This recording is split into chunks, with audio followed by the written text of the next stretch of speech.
하나님 말씀 예레미야 애가 2장 1절부터 보시겠습니다. 예레미야 애가 2장 1절입니다.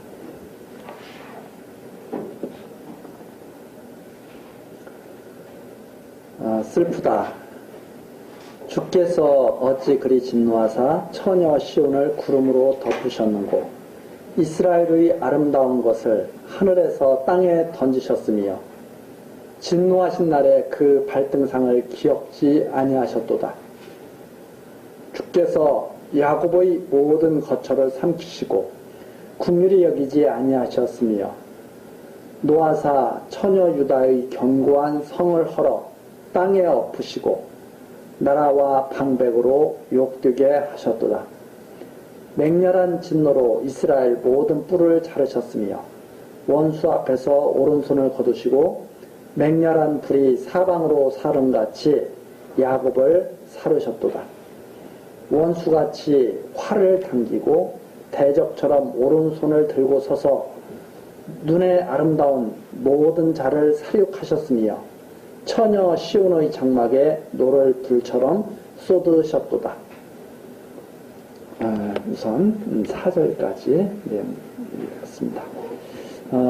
이 예레미야가는 전 시간에 말씀드렸던 것처럼 아주 정교하게 짜여진 슬픈 노래입니다.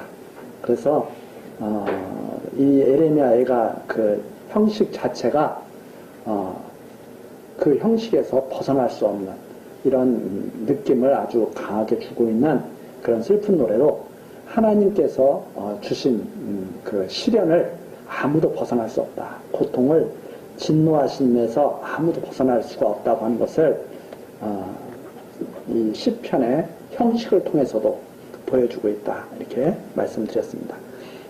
지금 2장 1절에서도 슬프다 이렇게 시작을 합니다. 하나님께서 진노하셨는데 진노하실 때 보니까 그야말로 사정 봐주시는 게 없으신 거죠.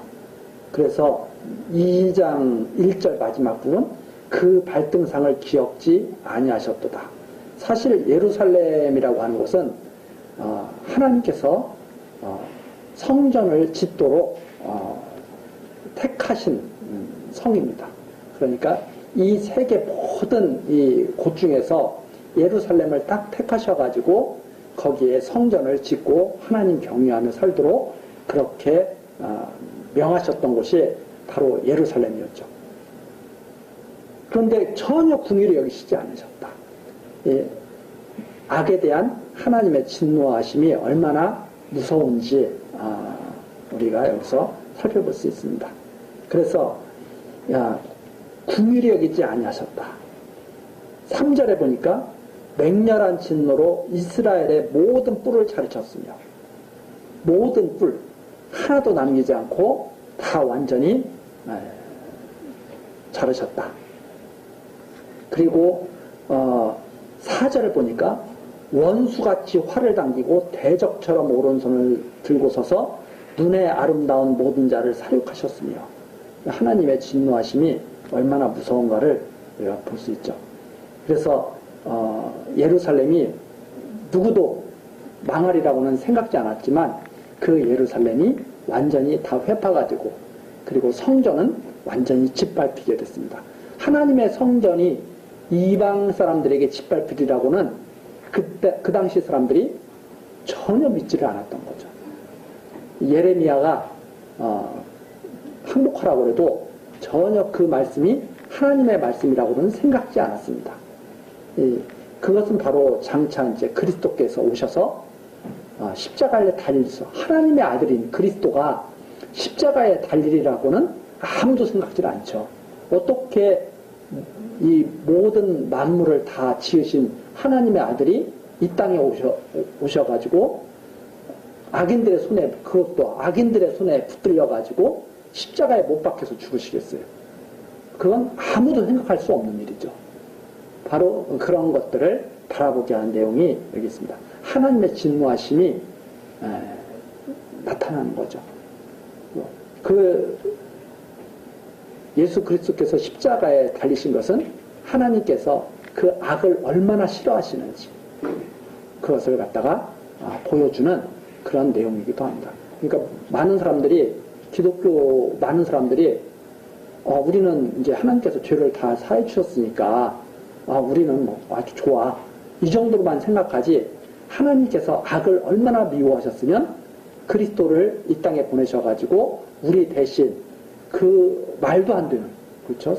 우리들이 생각할 때는 말도 안 되는 그런 치욕을 갖다가 아들에게 당하게 하셨는지, 그것을 우리가 생각하면은 죄악이 하나님께로부터 얼마나 그게 진노를 받을 것인지를 알아볼 수가 있는 거죠. 그 진노를 만약 우리가 다 받았으면 우리는 아무 소망이 없는 거죠.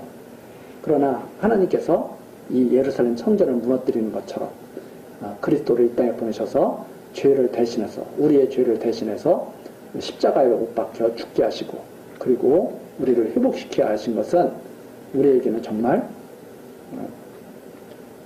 뭐라고 말할 수 없을 정도로 하나님의 크신 사랑과 은혜를 깨달을 수 있는 그러한 사건입니다. 자, 눈에 아름다운 모든 자를 사륙하셨다. 용서 없이 그 당시에 예루살렘 성에 있는 모든 아름다운 자들이 사륙당한 거죠. 5절입니다. 주께서 원수같이 되어 이스라엘을 삼키셨으며 죄의 종로로 타는 하나님의 백성을 절대 보지 못하시는 거죠. 죄의 종로로 타는. 그래서 그걸 보지 못하셨기 때문에 예루살렘 성전과 함께 다 무너뜨려 버린 겁니다. 그 예루살렘 성전과 함께 죽고 다시 살아나서 예루살렘 성전과 다시 살아나게 하시려고. 그래서 장차 그리스도와 함께 죽고 살아나는 사건은 하나님께서 죄의 종로로 타는 하나님의 백성을 절대 용납하시지 않겠다고 하는 그러한 의지가 거기에 또 담겨져 있습니다. 그래서 그런 것들을 우리가 생각하면 죄를 짓는 것을 갖다가 아무렇지도 않게 짓는 것은 하나님의 크신 사랑을 알지 못하는 그런 데서 나오는 그런 겁니다. 자, 2장 5절. 주께서 원수같이 되어 이스라엘을 삼키셨으며 모든 궁을 삼키셨고 견고한 성들을 회파하사 처녀 유다의 근심과 애통을 더하셨도다. 성막을 동산의 초막같이 헐어버리시며 공회의 처소를 회파하셨도다. 성전을 완전히 무너뜨리셨다는 말씀입니다.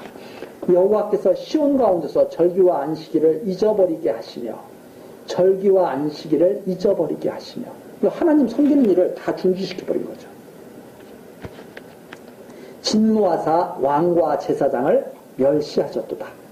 그래서 우리들이 신앙하는 것, 이것을 사람들은 자꾸 어떻게 생각하냐면 자기가 하는 줄로 생각해요. 내가 내 의지로 하나님 믿는 걸로 그렇게 생각을 하고 내 의지로 교회당에 출석하는 걸로 그렇게 생각을 하죠. 그러나 여기에 보면 여호와께서 시온 가운데서 절기와 안식일을 잊어버리게 하시며, 그렇죠. 하나님께서 딱 끊으시면 못하는 거예요. 많은 사람들이 그런 걸 자꾸 놓치죠. 이 시편을 우리가 봐도 여호와께서 성을 지키지 아니하시면 파수꾼의 경성함이 허사로다.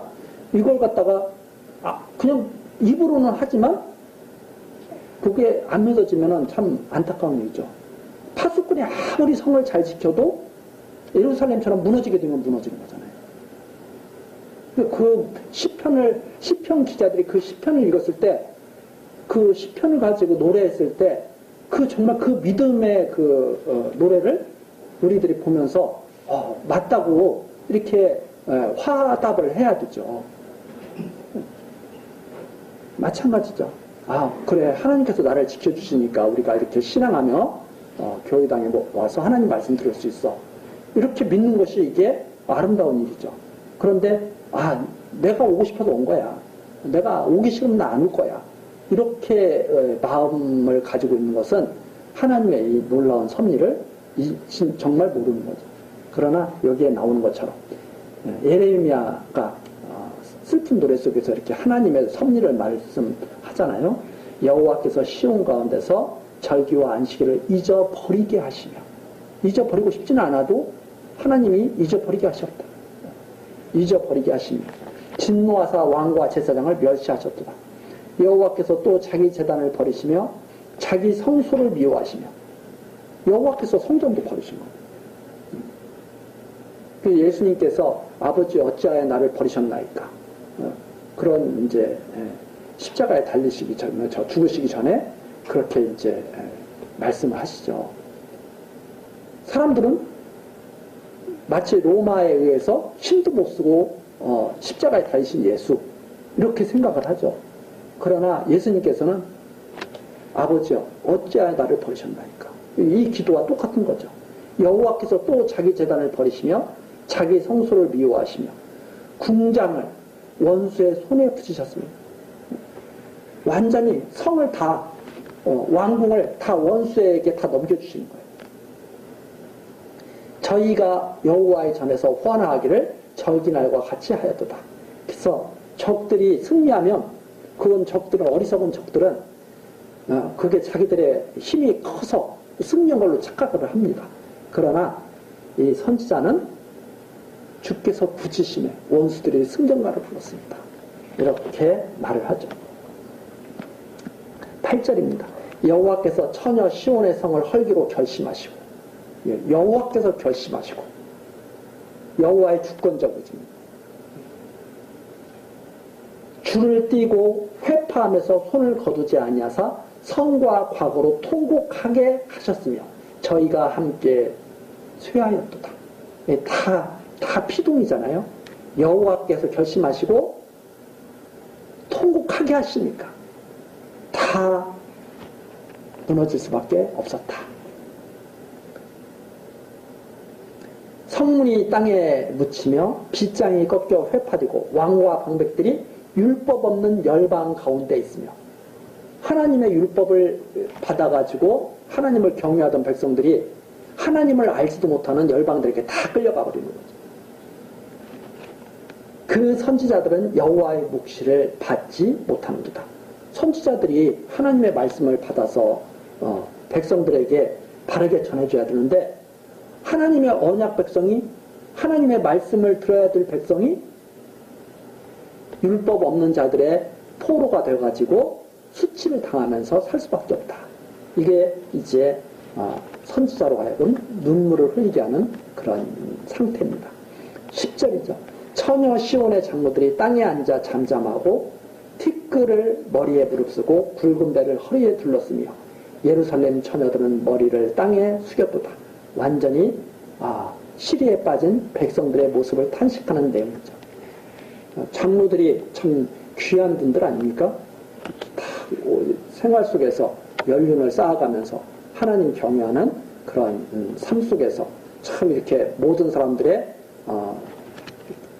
존경을 받고 어린 사람들을 잘 이끌어줘야 되는 그런 장로들이 아무 소리 하지 못하고 땅에 앉아가지고 머리를 푹 숙이고 있고 백성들도 땅에 머리를 푹 숙이고 있고 이런 모습입니다. 11절입니다.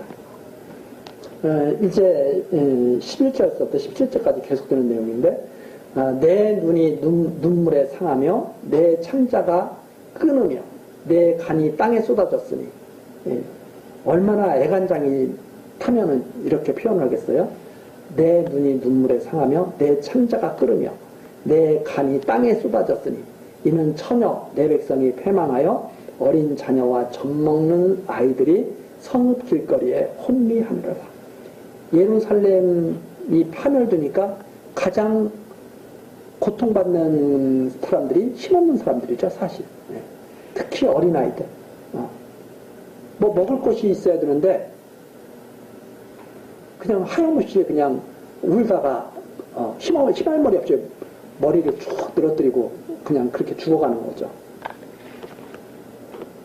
12절입니다.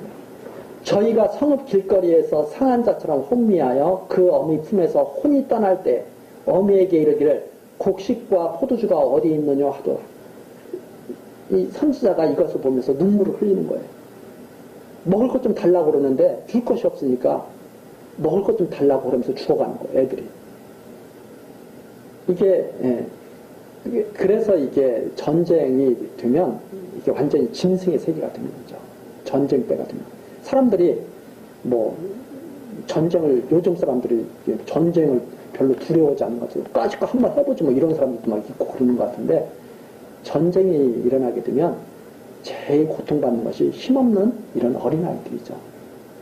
그래서 슬픔이 극에 달한 그런 광경을 보고 부모들은 그 모습을 보면서 애간장을 타면서 눈물을 흘리게 되는 거죠. 13절입니다. 처녀 예루살렘이여, 내가 무엇으로 네게 증거하며 무엇으로 네게 비유할꼬. 처녀 시온이여, 내가 무엇으로 네게 비교하여 너를 위로할꼬. 너의 파괴됨이 바다같이 크니 누가 너를 고칠 소냐. 바다, 여기서 바다는 혼돈을 상징하는, 태풍이 불어오는 그런 바다. 막 모든 것을 다 삼켜버릴 듯한 그런 바다. 한도 끝도 없이 깊은 바다. 고통의 크기를 어떻게 표현할 수가 없죠. 14절입니다. 내 선지자들이 내게 대하여 헛되고 어리석은 묵시를 보았으므로 내 죄악을 드러내어서 내 사로잡힌 것을 돌이키지 못할도다. 저희가 거짓 경고와 미혹해 할 것만 보았도다. 무릇 지나가는 자는 다 너를 향하여 박장하며 처녀 예루살렘을 향하여 비소하고 머리를 흔들며 말하기를 온전한 영광이라. 천하의 희락이라 일컫던 성이 이 성이냐 하며 너의 모든 원수는 너를 향하여 입을 벌리며 비소하고 이를 갈며 말하기를 우리가 저를 삼켰도다. 우리가 받아던 날이 과연 이날이라. 우리가 얻기도 하고 보기도 하였다 하도다. 예루살렘이 망한 것은 어리석은 묵시 때문이었습니다. 즉 하나님의 말씀을 거짓되이 받았기 때문이었습니다. 그것이 바로 14절에 나오죠. 내 선지자들이 헛되고 어리석은 묵시를 보았다. 그래서 망할 때가 되면 거짓 것을 사람들이 다 믿습니다. 요즘에도 거짓 뉴스들이 많아가지고 사람들이 머리 아파하잖아요. 그 거짓 뉴스가 많으면 많을수록 이 세상은 혼란스러워지는 거죠. 그리고 그 거짓 것을 믿으면 믿을수록 이건 망할 때가 가까웠다, 이런 의미가 됩니다. 그러니까 이 거짓 것을 믿는 것, 그것은 죄악을 상징하는 겁니다. 누가 거짓 것을 믿느냐? 진리의 사랑을 받지 못하는 자들이 거짓 것을. 그러니까 사단이 거짓말을 하는 영이거든요. 사단 하면은 거짓말을 하는 영입니다. 그러니까 거짓 것을 믿는 사람은 다 사단의 자식들이라고 볼 수가 있죠. 사단의 영. 그래서 데살로니가 후서에 보면 어떤 사람들이 미혹되느냐? 진리의 사랑을 받지 못한 자들이 미혹된다고 분명히 밝혀주고 있습니다. 그래서 거짓 것을 믿는 사람들, 물론 그 중에서도 하나님께 긍휼을 입은 사람들은 돌아오겠죠. 그러나 끝까지 돌아오지 않는 사람들은 어떤 사람들인가? 진리의 사랑을 받지 못한 거짓 영을 받은 사람들, 망할 사람들이 거짓 것을 믿는 것이다. 그 거짓 것을 믿고서 망하니까 비웃음을 얻게 되는 거죠. 그것이 이제 16절까지 내용이고, 이제 17절입니다. 중요한 말씀이 여기 또 하나 나오는데, 여호와께서 이미 정하신 일을 행하시고 옛날에 명하신 말씀을 다 이루셨으며. 이게 무슨 사건이냐? 그냥 지나가다가, 역사가 지나가다가 우연히 때가 맞아가지고 이루어진 사건이 아니고 이미 정하신 일을 행하신 사건이다, 이 말입니다. 이미 정하신 일을. 그리고 옛날에 명하신 말씀을 다 이루신 것이다. 하나님이 여호와이심을 증거하신 것이다, 이 말입니다.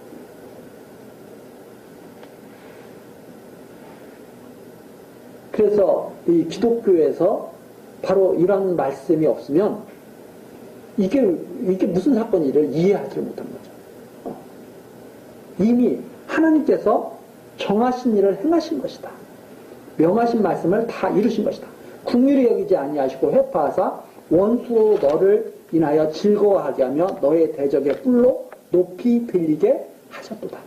예루살렘이 완전히 원수들에 의해서 다 짓밟힐 것 이미 정해놓으신 말씀입니다. 그러면 예수님께서 십자가에 달리신 것도 마찬가지죠. 예수님이 십자가에 달리신 것도 이미 하나님이 정하신 뜻이죠. 그래서 예수님이 가룟 유다 보고도 그러잖아요. 야, 너는 나를 팔자니까 가서 너 할 일 해. 예수님이 가룟 유다를 갖다가 막지 않으시잖아요. 할 일을 하라고. 베드로는 하나님이 내가 이제 3일 주면 내가 잡혀서 죽는다 그러니까 베드로가 그렇게 하지 말라고 그러다가 혼나잖아요. 예수님이 야단치잖아요. 야, 너가 왜 하나님의 일을 생각하지 않고 너 이 사단아 왜 하나님 일을 너가 막으려고 그래? 그렇죠? 이렇게 책망을 하시죠. 그리고 예수님이 잡혀가실 때도 제자들이 막으니까 베드로가 막 칼을 들고 막 막으니까 칼을 내려놓으라고 예수님께서 그러시면서 야, 내가 지금 천사들 불러다 이거 다 쓸어버릴 수 있어. 그런데 그렇게 하면 하나님의 뜻이 어떻게 이루어지겠느냐. 항상 바로 잡혀가시잖아요. 그러니까 하나님의 뜻은 예수님이 잡혀서 십자가에 달리시는 거예요. 이미 정하신 일을 이루시는 거예요. 그렇게 해야 하나님의 백성들의 죄를 다 씻어내실 수가 있으니까. 우리 대신 제물로 드리게 하신 거예요. 그래서 완전히 하나님의 백성들의 죄를 깨끗하게 하시려는 하나님의 뜻, 그것이 은혜로 된다고 하는 것을 알게 하시려는 하나님의 뜻이죠. 그러니까 모든 백성의 죄가 사해지는 것은 하나님의 은혜로 되는 것이지 하나님의 정하신 뜻대로 되는 것이지 사람들의 노력이라든가 사람들의 의지로 되는 것이 아니다 하는 것을 우리들이 거기서 또 한번 확인해 볼 수가 있습니다. 그래서 대적의 뿌리 높이 들게 하셨다. 18절입니다. 저희 마음이 주를 향하여 부르짖기를 처녀 시온의 성과가 너는 밤낮으로 눈물을 강처럼 흘릴지어다. 스스로 쉬지 말고 내 눈동자로 쉬게 하지 말지어다. 그것을 보고 이제는 하나님께 부르짖자는 말입니다. 소망이 이제 하나님께 둘 수밖에 없잖아요. 다 모든 인간의 소망은 다 끊어지는 상태가 된 거죠. 그러면은 마지막 하나 남는 것이 뭐냐? 하나님께 소망을 두는 것밖에 없죠. 그래서 하나님께 소망을 둘 때 그때서야 사람은 이제 구원의 역사가 사람에게 구원의 역사가 이제 현실적으로 이제 나타나게 되는 거죠. 야, 내 눈을 쉬게 하지 말자다. 밤 초경에 일어나 부르짖을지어다. 밤 초경에 일어나 죄악을 철저하게 하나님 앞에 고백하라는 말입니다. 내 마음을 주의 얼굴 앞에 물 쏟듯 할지어다. 각 길머리에서 주려 혼미한 내 어린 자녀의 생명을 위하여 주를 향하여 손을 들지어다 하였도다. 마지막으로는 하나님께 부르짖을 수밖에 없는. 왜? 아무 길을 찾을 수가 없으니까. 그래서 사람들은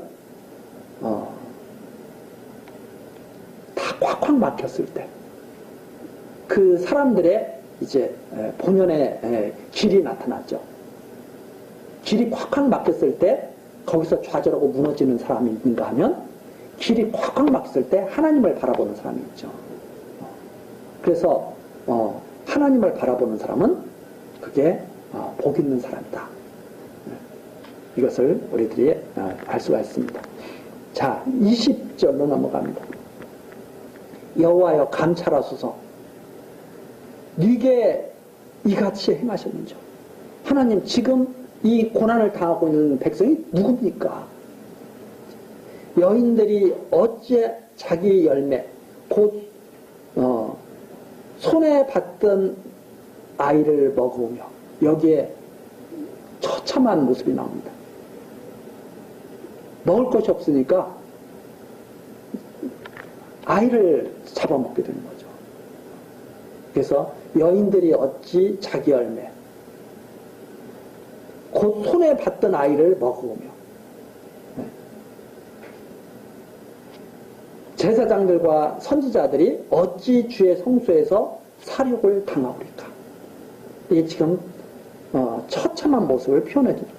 우리 영화 같은 데서 보면 뭐 비행기 타고 어디에 아무 양식도 없는 곳에 불시착하게 되면 죽은 사람들의 그 시체를 갖다 이렇게 먹고 생존하는 그런 영화 같은 것도 막 나오고 그러잖아요. 그게 어떤 현실 속에 있었던 어떤 그런 실화를 바탕으로 해서 먹을 것이 없어졌기 때문에 그런 비참한 꼴이 돼버리는 거죠. 그래서 주의 성소에서 살육을 당하오리까. 제사장들과 선지자들이 주의 성소에서 살육을 당하오리까. 그리고 21절입니다. 노유는 다 길바닥에 엎드러졌으며 내 처녀들과 소년들이 칼에 죽었나이다. 완전히 소망이 다 끊어진 상태입니다. 주께서 진노하신 날에 죽이시되 긍휼히 여기지 아니하시고 살육하셨나이다. 이것이 바로 율법 아래에서 당하는 무서운 진노의 모습입니다. 그러니까 이 예루살렘이 망하는 것은 모세의 율법 아래에서 하나님이 명하신 대로 다 이루어진 거잖아요.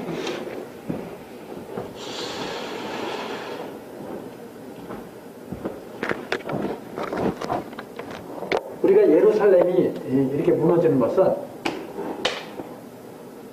이 모세의 율법을 우리는 이걸 모세의